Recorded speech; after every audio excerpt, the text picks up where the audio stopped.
Assalamualaikum warahmatullahi wabarakatuh.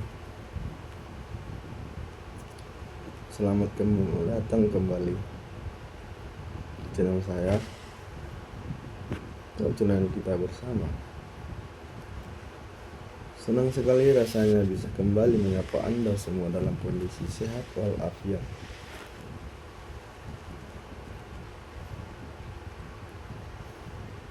Teman-teman, jika kita bicara tentang kehidupan di dunia ini, ada satu hal yang hampir tidak pernah lepas dari kesibukan manusia sehari-hari.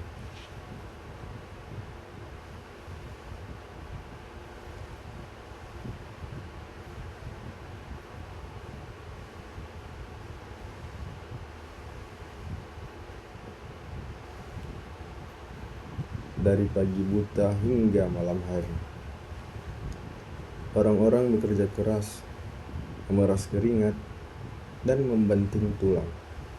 Untuk apa?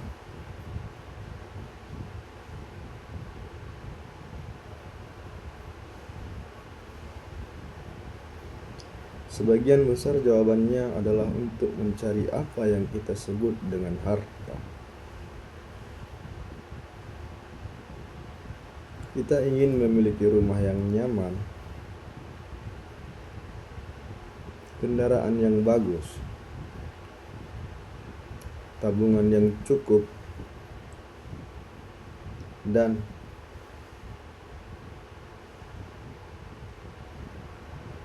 aset yang terus berkembang.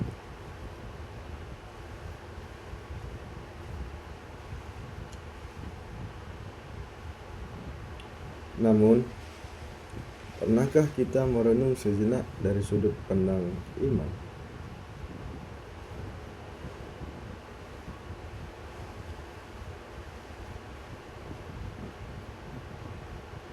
Bagaimana sebenarnya agama yang mulia ini, Islam, memandang harta yang kita kejar setiap hari itu?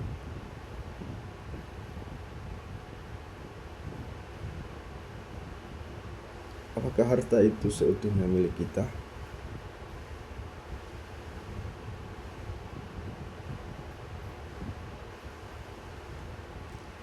Ataukah kita hanya sekedar penjaga yang kelak akan dimintai pertanggungjawaban yang sangat detail?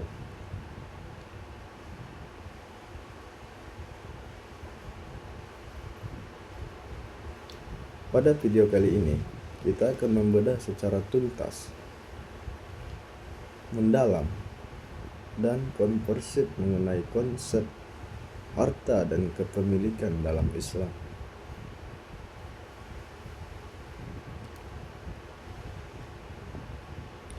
Kita akan membahasnya berdasarkan 3 poin penting. Pertama,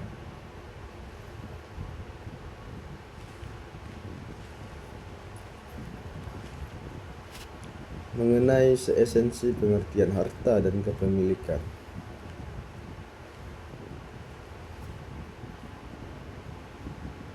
Kedua, unsur-unsur hak milik dalam ekonomi syariah.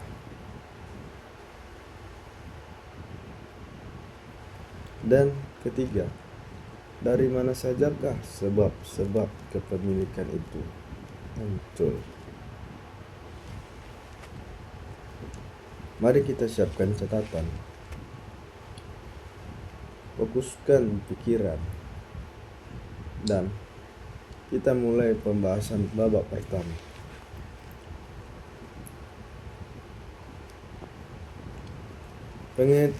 Pengertian harta dan kepemilikan dalam Islam, atau hakikat harta, al-mal. Dalam pandangan Islam, mari kita mulai dari definisi paling mendasar. Dalam bahasa Arab, harta disebut dengan al-mal, yang secara etimologi berarti segala sesuatu yang cenderung diinginkan oleh manusia untuk dimiliki dan disimpan.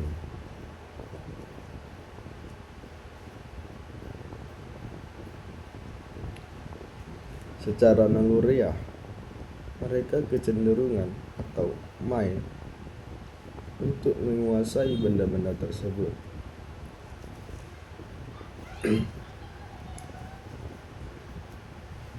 Namun, para ulama fikih atau fuqaha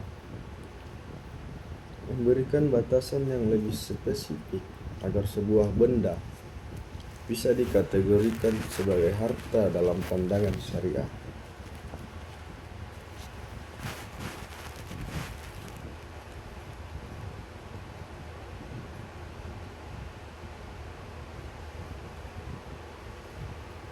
Terdapat perbedaan sudut pandang yang sangat menarik antara mazhab Syafi'i, Hanafi, dan mayoritas ulama jamhur ulama, seperti mazhab Syafi'i, Maliki, dan Hambali.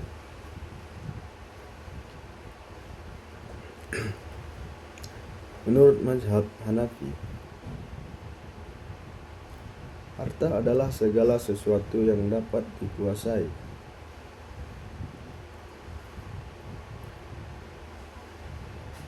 disimpan, dan biasa digunakan menurut kebiasaan. Suatu baru dianggap harta jika wujud fisiknya ada atau ain. Karena itu, menurut mazhab Hanafi awal, manfaat atau seperti hak sewa rumah atau jasa tidak dikategorikan sebagai harta fisik, melainkan hak. Menurut jumhur ulama, definisi harta jauh lebih luas. Harta adalah segala sesuatu yang memiliki nilai qimah dan jika dirusak, maka wajib diganti dengan daman. Jumhur menegaskan bahwa harta tidak harus bersifat fisik yang kasat mata,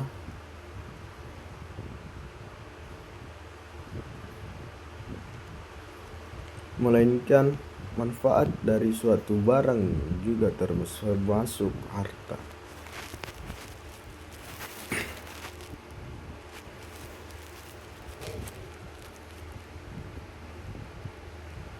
Secara umum, dalam ekonomi syariah kontemporer, sesuatu dapat disebut harta jika memenuhi dua syarat utama.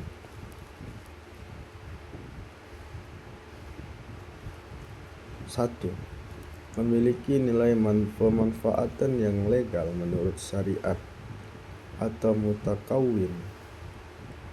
Artinya, benda tersebut halal digunakan.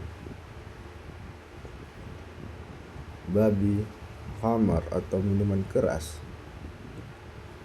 atau bangkai. Meskipun bagi sebagian orang menilai ekonomi dalam Islam dianggap sebagai harta, karena tidak boleh dimanfaatkan secara syar'i.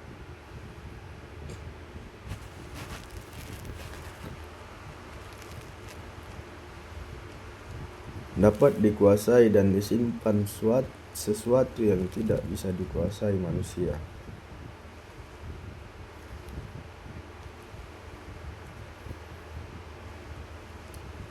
Seperti udara bebas di atmosfer,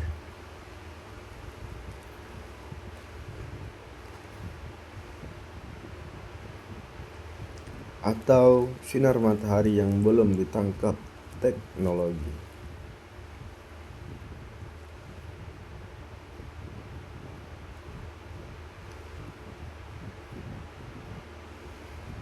Belum bisa disebut sebagai harta privat.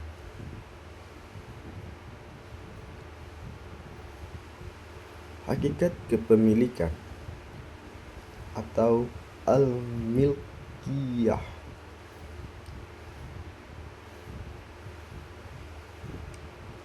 setelah memahami harta, apa Apa itu kepemilikan?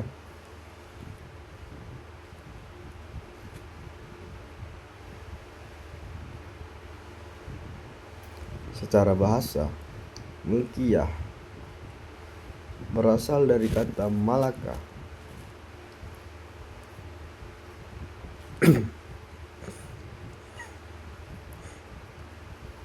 yang berarti menguasai atau memiliki.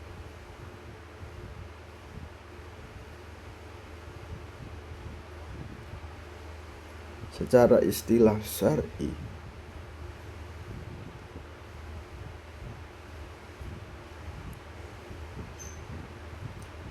kepemilikan adalah sebuah hubungan khusus antara manusia dengan suatu benda atau harta yang diakui dan disahkan oleh syariat, yang memberikan hak kepada pemiliknya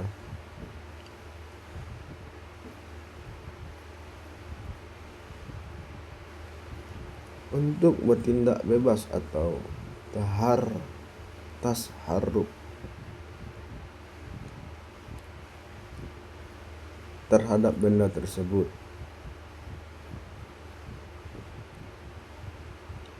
serta menghalangi orang lain untuk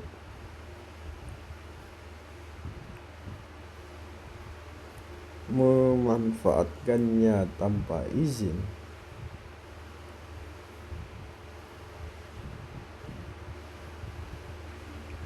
Disinilah letak keindahan konsep Islam di dunia kapitalis.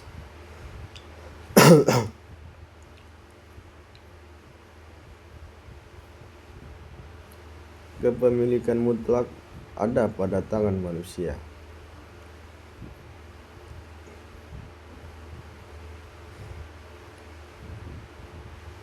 Manusia bebas berbuat apa saja pada hartanya.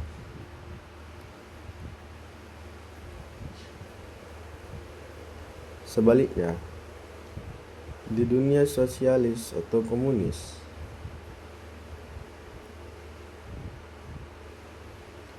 kepemilikan individu dipangkas demi kepemilikan negara.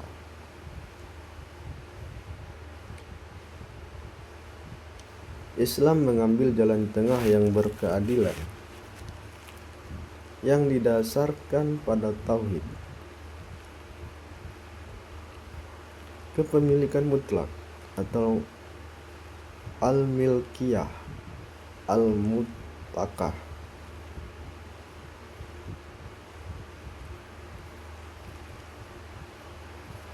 hanya milik Allah SWT.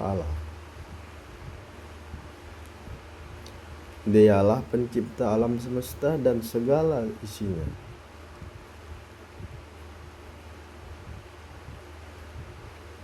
Allah berfirman dalam Al-Quran,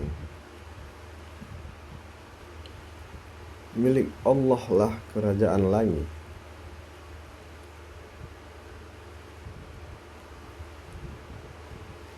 dan bumi dan apa saja dan apa yang ada di antara keduanya. Quran Surah Al-Maidah ayat 17. Kepemilikan nisbi atau relatif, al-malkiyah al-majaziyah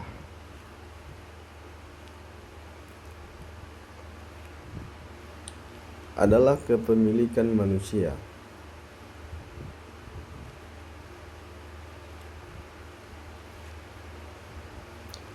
Manusia hanyalah khalifah atau wakil pemegang amanah di muka bumi untuk mengelola harta tersebut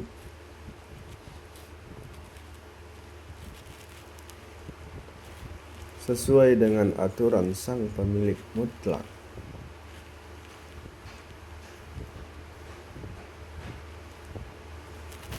Artinya, ketika Anda mengatakan ini mobil saya,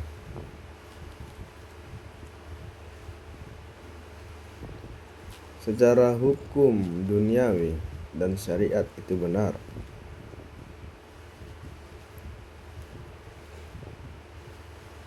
Namun secara hakikat, mobil itu adalah titipan Allah yang cara mendapatkannya, cara memanfaatkannya, dan cara mendistribusikannya harus tunduk pada aturan Allah. Unsur-unsur hak milik dalam ekonomi syariah. Untuk memahami bagaimana sebuah kepemilikan bekerja dalam sistem ekonomi syariah, kita harus membedah unsur-unsur yang membentuk hak milik tersebut.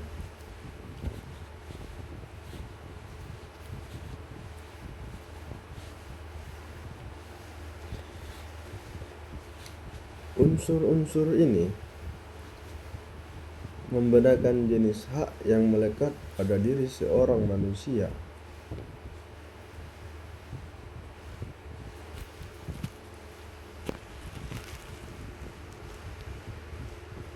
terhadap sebuah objek.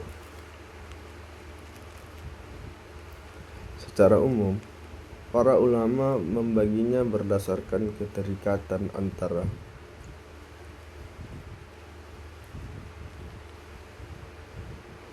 subjek pemilik atau al-malik, objek yang dimiliki atau al-mamluk, dan hak pemanfaatan atau al-manfaah.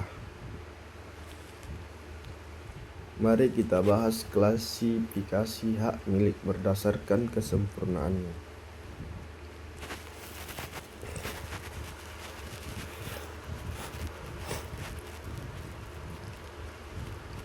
Hak milik sempurna atau al-milkiyah at-tammah. Ini adalah bentuk kepemilikan yang paling ideal dan lengkap. Hak milik sempurna terjadi apabila seorang memiliki zat, benda atau ain sekaligus manfaatnya atau manfaah secara penuh.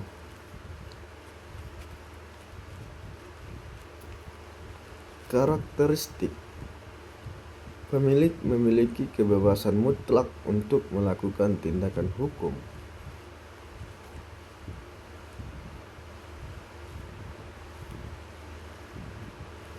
atau tasharruf seperti menjual,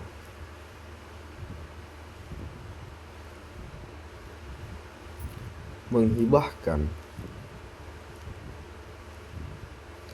mewariskan, menyewakan, atau menggunakannya sendiri. Kepemilikan ini tidak dibatasi oleh durasi waktu tertentu. Selama barangnya ada dan pemiliknya hidup, hak tersebut melekat. Jika barang tersebut rusak karena ulah orang lain, pemilik berhak menuntut ganti rugi penuh.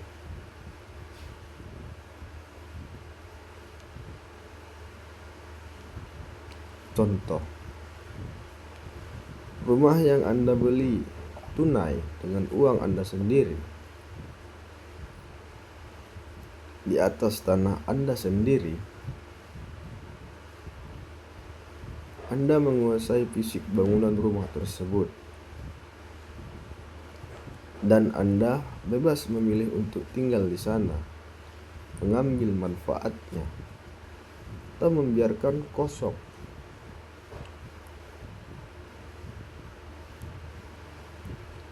Hak milik tidak sempurna atau al-milkiyah al-nakisah. Hak milik tidak sempurna terjadi apabila terjadi pemisahan antar kepemilikan zat benda dengan kepemilikan manfaatnya. Ini dibagi menjadi 3 jenis utama.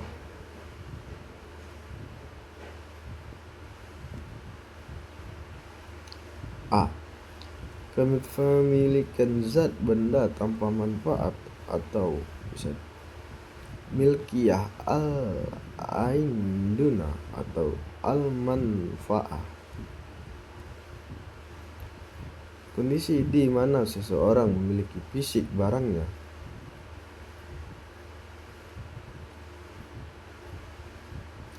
tetapi dia tidak berhak mengambil manfaat dari barang tersebut untuk jangka waktu tertentu, karena manfaatnya telah beralih kepada orang lain.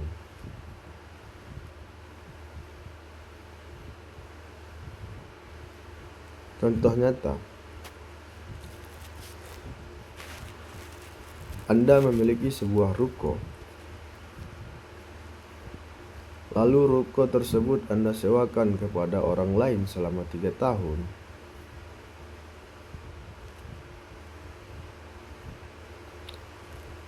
Selama masa 3 tahun tersebut,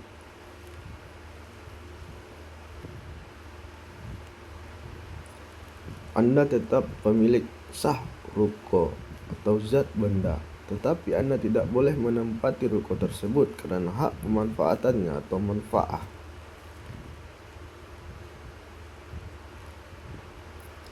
sudah dibeli oleh si penyewa.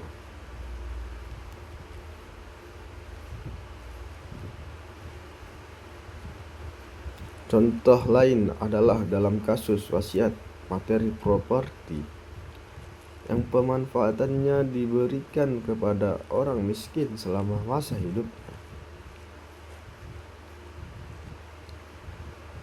B. Kepemilikan manfaat tanpa zat benda atau milkiyah al-manfa'ah duna al-ain.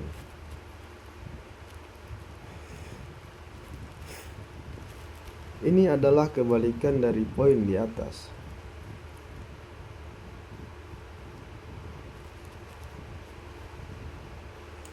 Seorang hanya memiliki hak untuk memanfaatkan suatu barang, tetapi tidak memiliki fisik barang tersebut. Dalam fikih, ini sering disebut dengan hak guna atau sewa atau hak sewa.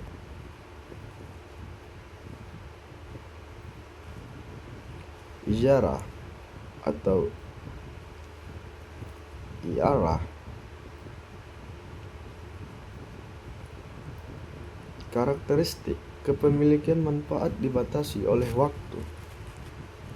Misal, sewa 1 tahun, dan dibatasi oleh cara penggunaannya.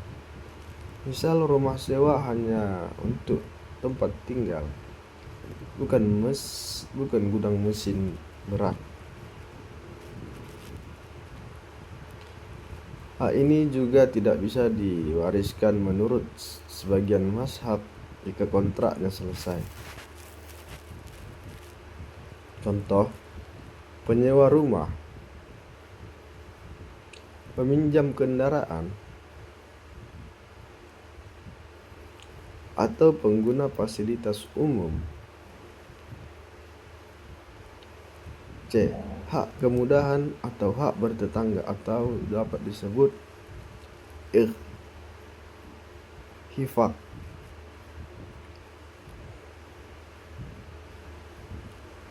Ini adalah hak kepemilikan manfaat yang unik dalam Islam, yang timbul karena letak geografis atau posisi seperti berdampingan dengan pemilik orang lain.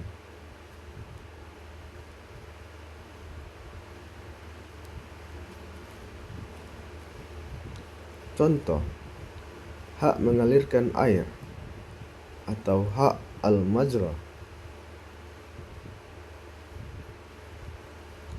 melewati tanah tetangga untuk mengairi sawah Anda.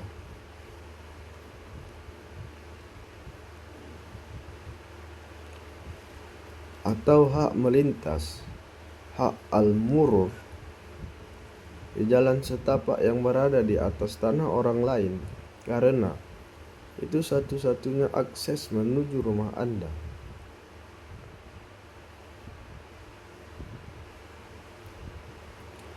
Islam mengatur unsur ini agar tidak terjadi kezaliman antar tetangga.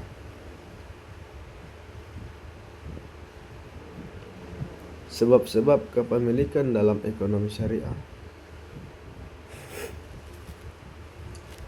Sekarang kita masuk pada poin ketiga yang sangat krusial. Bagaimana sebuah barang yang tadinya bebas di alam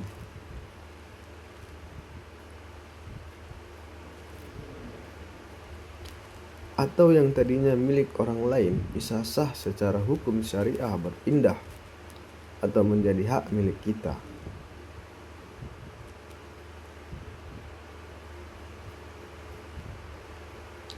Islam tidak membiarkan manusia asal klaim.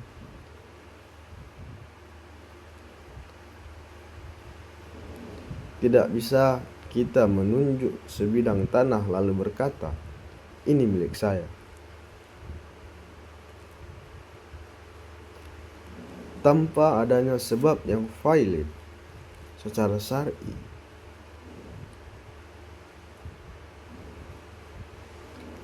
Dalam kitab-kitab fikih, muamalah klasik seperti yang dirumuskan oleh Prof. Dr. Wahbah Az-Zuhaili dan ulama lainnya, sebab-sebab kepemilikan, asbab al-tamalluk, secara garis besar dikelompokkan menjadi 4 pilar utama.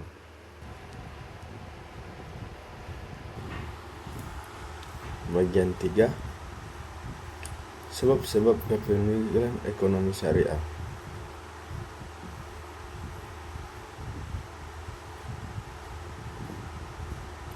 Sekarang kita masuk pada poin ketiga yang sangat krusial bagi bagaimana sebuah barang yang tadinya bebas dialami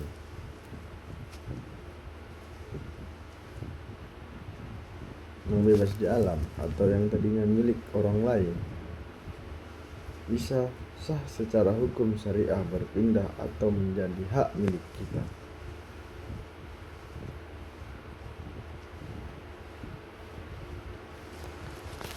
Islam tidak membiarkan manusia asal klaim.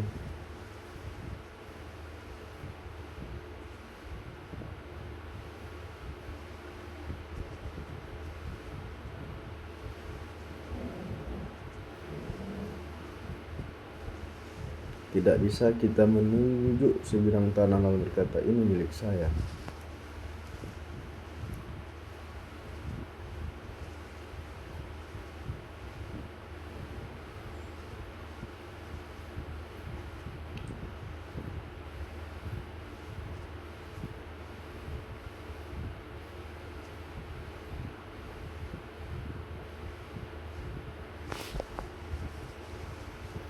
Penguasaan terhadap harta yang belum dimiliki siapapun.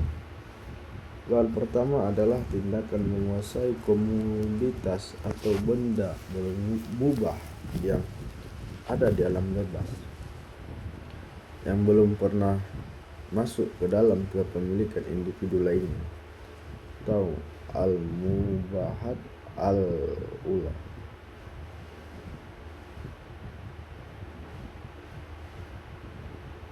Ihya al-mawat, atau menghidupkan lahan mati. Jika ada sebidang tanah terlantar, tidak ada pemiliknya, bukan cagar alam negara, kemudian seseorang datang membersihkannya, memagarinya, menanaminya, atau membangun sumur di sana, maka tanah tersebut secara syariat menjadi miliknya. Rasulullah Shallallahu Alaihi Wasallam bersabda, Barang siapa yang menghidupkan bumi atau tanah yang mati, maka tanah itu menjadi miliknya. Hadis riwayat Tirmizi.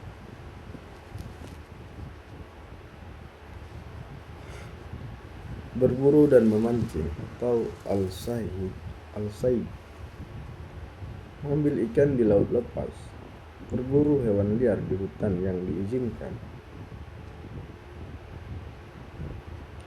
atau mengambil kayu bakar di hutan belantara.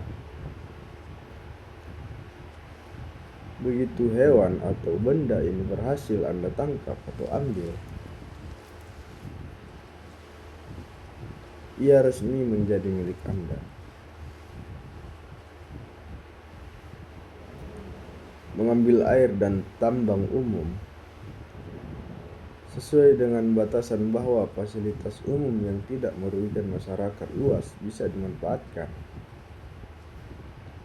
Namun, untuk skala besarnya biasanya diregulasi oleh kepemilikan publik atau negara. Akad-akad pemindahan kepemilikan atau al-uqud al-nakilah lil al-milkiyah ini adalah sebab kepemilikan yang paling sering kita lakukan dalam kehidupan modern. Harta tersebut sudah ada pemiliknya, lalu berpindah tangan kepada pemilik melalui suatu perjanjian formal atau informal yang sah atau bisa disebut akad.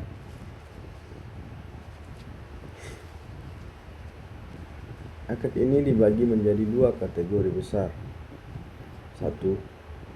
Akad pertukaran komersial atau uqud al-awwadat, di mana ada timbal balik berupa uang dan barang. Jual beli al-bai. Anda menyerahkan uang, penjual menyerahkan barang. Kepemilikan barang berpindah kepada Anda, kepemilikan uang berpindah kepada penjual.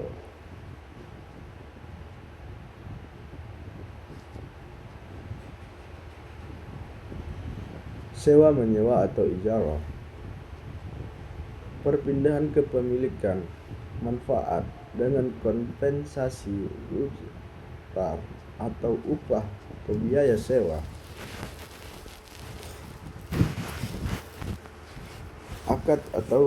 Akad kebaikan atau sosial, uqud al-tabarru'at,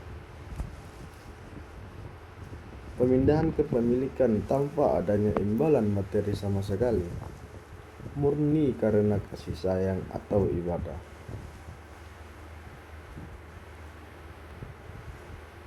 Hibah atau pemberian sukarela dari seseorang kepada orang lain saat masih hidup. Sedekah dan hadiah adalah pemberian untuk memuliakan seseorang untuk atau membantu sesama. Wasiat adalah pemberian harta yang baru berlaku eksekusinya setelah si pemberi wasiat meninggal dunia maksimal 1-3 dari total harta. Meninggal dunia maksimal 1/3 dari total harta.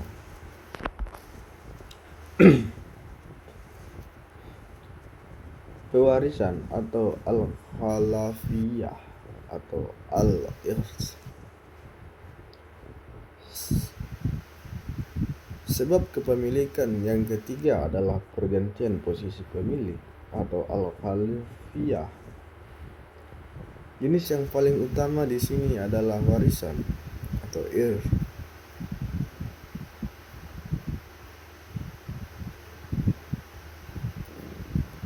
Ketika seorang muslim meninggal dunia, secara otomatis demi hukum syariat, kepemilikan atas seluruh harta peninggalannya terputus dari dirinya.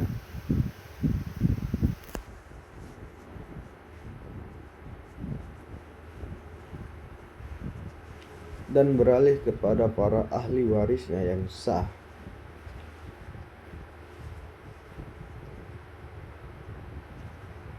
Seperti anak, istri, suami, orang tua. Berdasarkan porsi yang telah ditentukan secara ringkas dalam Al-Quran atau ilmu faraid,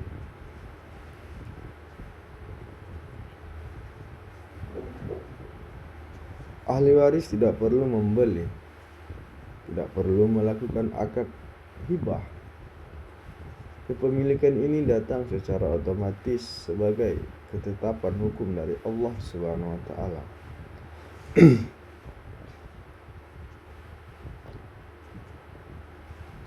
Atas hubungan nasab atau pernikahan.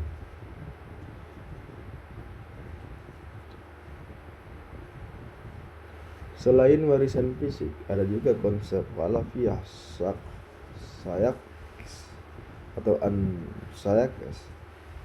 Misalnya, ketika ada kewajiban ganti rugi dari pelaku kejahatan kepada korban yang beralih kepada wali,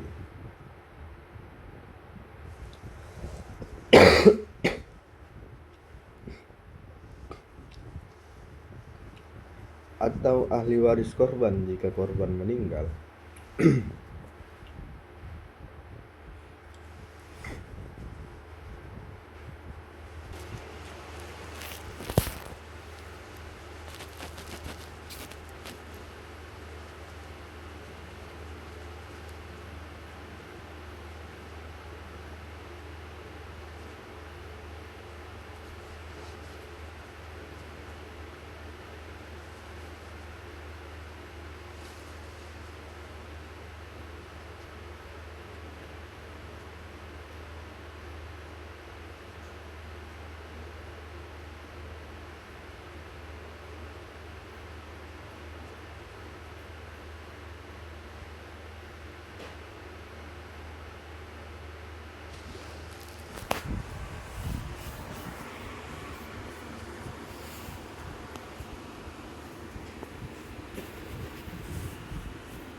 Baik, selanjutnya hasil dari pertumbuhan harta yang telah dimiliki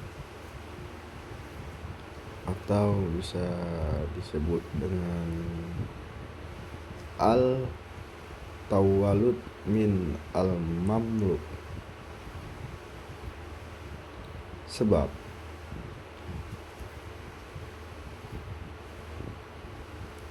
kepemilikan yang terakhir adalah segala sesuatu yang lahir,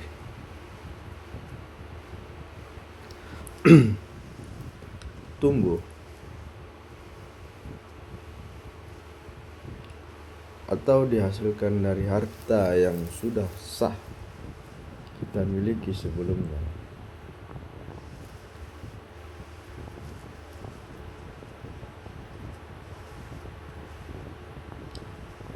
Prinsip dasarnya atau an-nama tabi'un lil asli. Pertumbuhan atau hasil itu mengekor pada aset induknya. Contoh sederhana,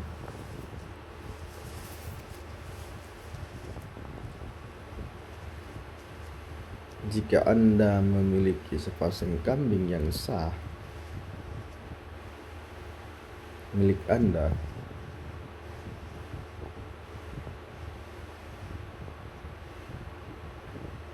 kambing tersebut melahirkan anak,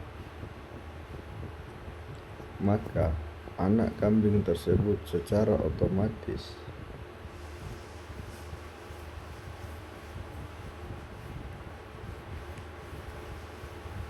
menjadi milik Anda tanpa perlu akad baru.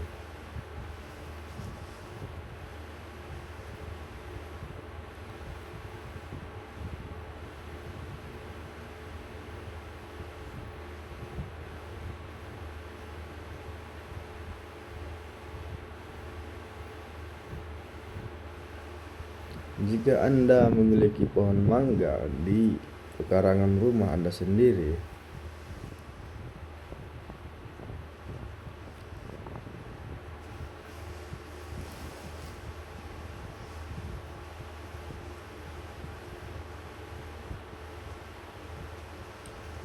setiap buah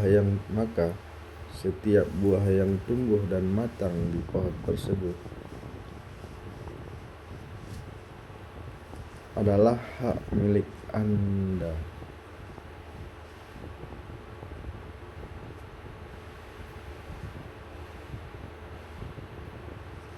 Jika Anda memiliki saham atau investasi syariah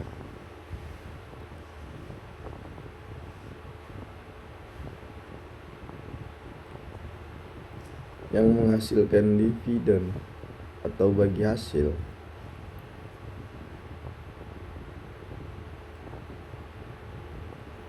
atau kata lain nisbah keuntungan,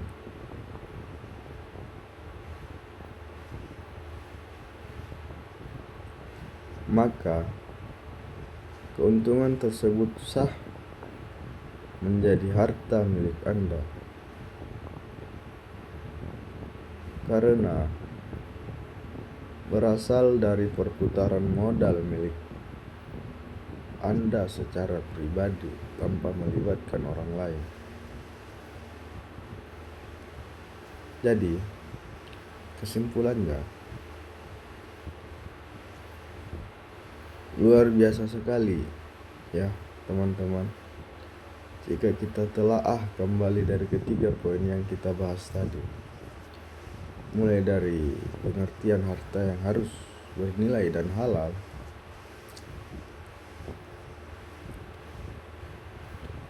unsur-unsur hak milik dan yang membedakan antara fisik dan manfaat,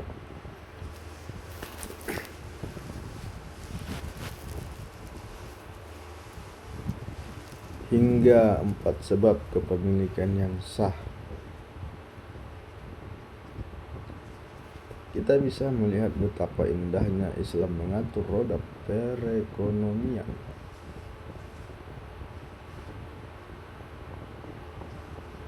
Islam tidak melarang kita menjadi kaya raya.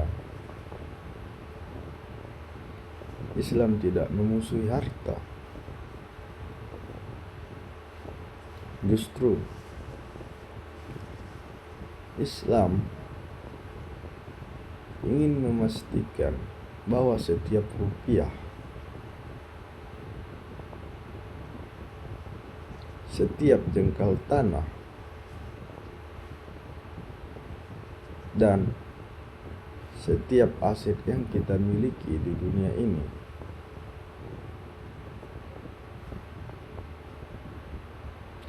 didapatkan dengan cara yang bersih, jelas legalitas syariatnya, dan diakui hak-hak pemanfaatannya.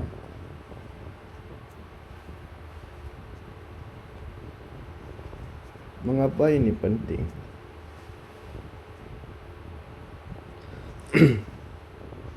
Karena di akhirat kelak, dalam sebuah hadis sahih, Rasulullah Shallallahu Alaihi Wasallam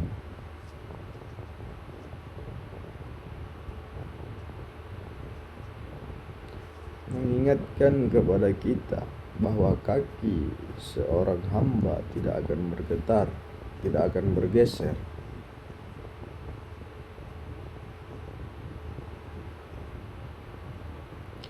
pada hari kiamat sebelum ditanya tentang 4 hal.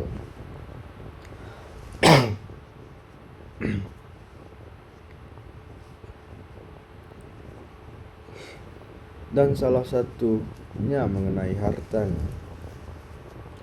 Dari mana ia dapatkan?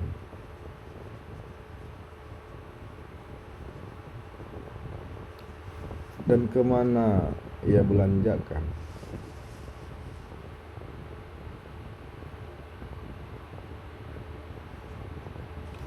Harta adalah satu-satunya perkara yang pertanggung jawabannya ditanya 2 kali.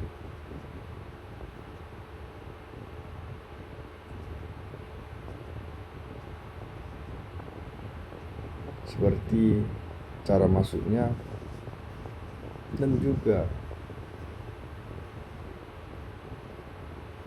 cara keluarnya harta yang kita miliki selama di dunia ini.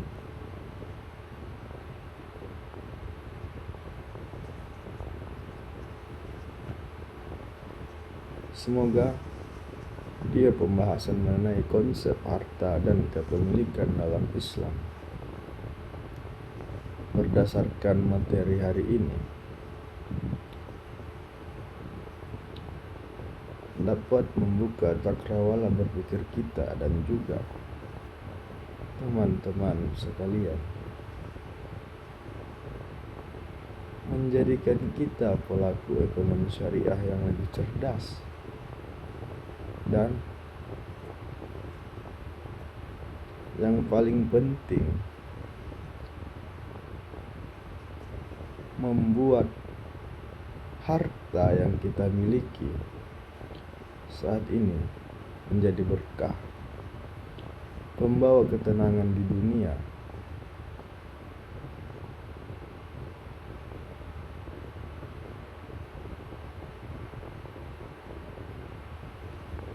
dan penyelamat di akhirat kelak nanti.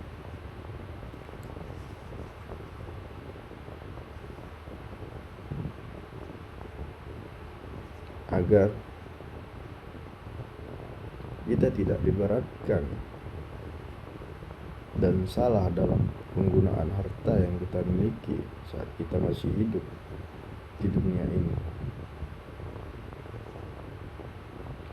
Sekian, terima kasih kepada teman-teman dan penonton yang telah menonton video saya ini sampai selesai.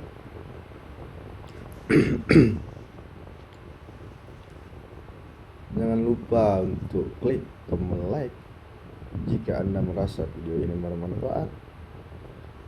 Tulis opini atau pertanyaan Anda di kolom komentar di bawah.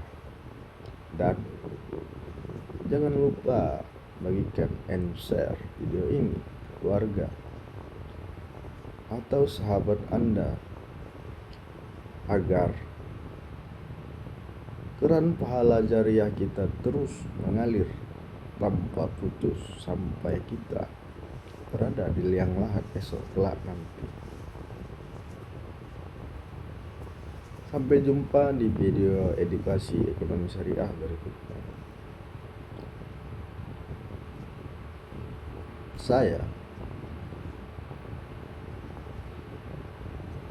Solihuddin Munte dengan NIM 2303210, mahasiswa Universitas Malikus Saleh, Fakultas Pertanian, Prodi Agribisnis,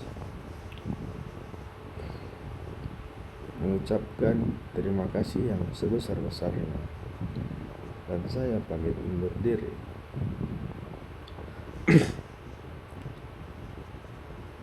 Wabillahi taufiq wal hidayah. Assalamualaikum warahmatullahi wabarakatuh.